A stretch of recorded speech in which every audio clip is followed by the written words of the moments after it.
Hello, my name is Rachel O'Kello and I'm a UK solicitor specialising in immigration, nationality and deportation law. And today I wanted to do this video to break down the circumstances around the recent chartered flight to Jamaica. And that was in the news and it was well covered by media here in the UK and also in Jamaica. But I wanted to break through some of the myths that people have been saying, which I think is quite dangerous for us to continue to perpetuate, because if we don't break through a lot of the myths that I've heard, then it can be unhelpful for people who are going through deportation proceedings in the future. And I want to just to take this opportunity to just break down in a very prescriptive way what happens when somebody is going through deportation. So we have to separate, first of all, deportation and what is called administrative removal. So some people will be administratively removed from the United Kingdom and they will think that they're being deported. But administrative removal just means that you don't have the correct paperwork to be in the country, and you therefore are required to regularize your status and obtain leave to remain, or to leave the country permanently, or to leave the country and apply to re-enter with the correct paperwork.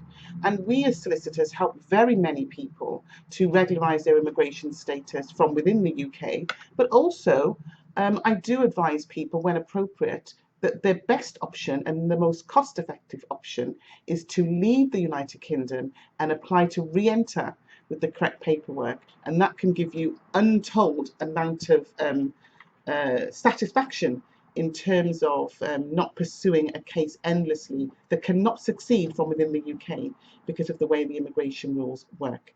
So that would be administrative removal, which deals only with people who don't have their paperwork in order. The other thing then with deportation is that it starts with somebody having a deportation order. So how do you get a deportation order? Who would give you a deportation order? The deportation order is given by the Home Office from the Secretary of State, because he or she, whoever the Secretary of State is at the time, represented by the Home Office and their staff, consider that your presence in the United Kingdom is no longer conducive to the public good. Now, often people who have deportation orders actually were lawfully resident in the UK. So many times we come across people who are going through deportation proceedings and they've actually had leave to remain in the United Kingdom. And on occasion, many times, they've had indefinite leave to remain in the United Kingdom. And in fact, had they have known or been properly advised or took steps in the past, they may actually have acquired British citizenship. And if they had acquired British citizenship, then they wouldn't be going through the deportation process. So a top tip, of course, is not to commit criminal offences in the UK anyway, so that you find, especially if you're a foreign national, that you are not liable to go through deportation proceedings. But a second top tip is, if you are eligible for British citizenship and you've decided that you want to make the UK your home, then it is a good idea to apply for British citizenship. And I do know that the fees are very high, but what I will say is that I know that many people save up for the things that they want, and British citizenship is really something, until such time as the fees are reduced, it is really something that people should save up for.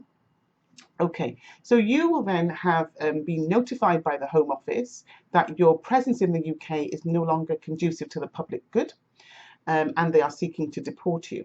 And that can be because you are always in and out of trouble, getting arrested, and they have a special section where they say that people look like they're in the wrong company, and they can actually start deportation proceedings on that basis, because you look like you're going to be in trouble. So you're always you're known to the police and you're always being arrested, and you look like you're hanging around with the wrong people, and in extreme circumstances the Home Office can take that action against people, and I've known that they have done that. The next group of people would be if you are a repeat offender, so you have been committing criminal offences and going in and out of prison, but only for short periods.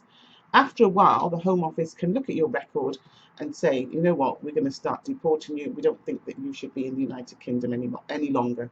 You've overstayed your welcome and you've abused our hospitality. That's how they look at it. The third group are the people who will go through automatic deportation proceedings.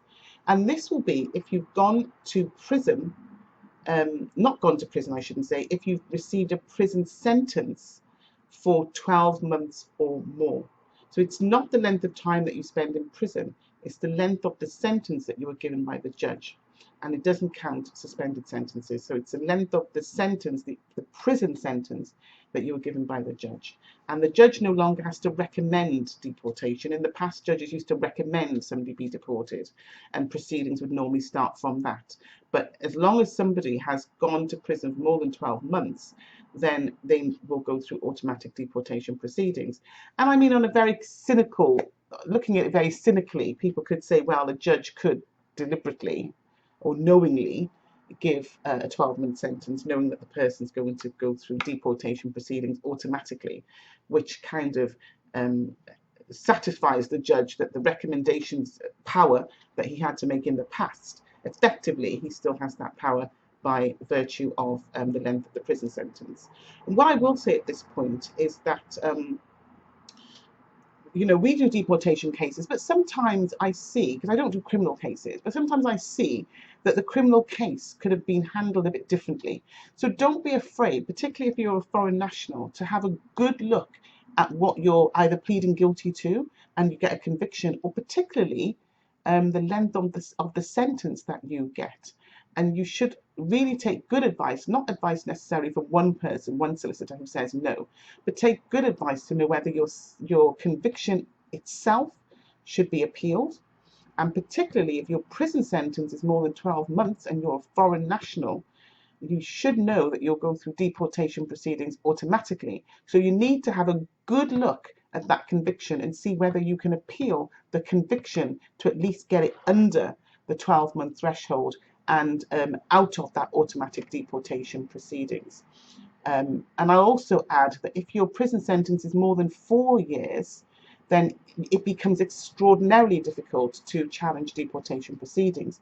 So if you've been convicted of a criminal offence and you've got more than 4 years as a sentence, then also look to see, you're a foreign national offender, know that that 4-year threshold is going to cause you a lot of difficulty if you go through deportation proceedings. So you should also look to see whether your sentence can be reduced under the 4-year barrier.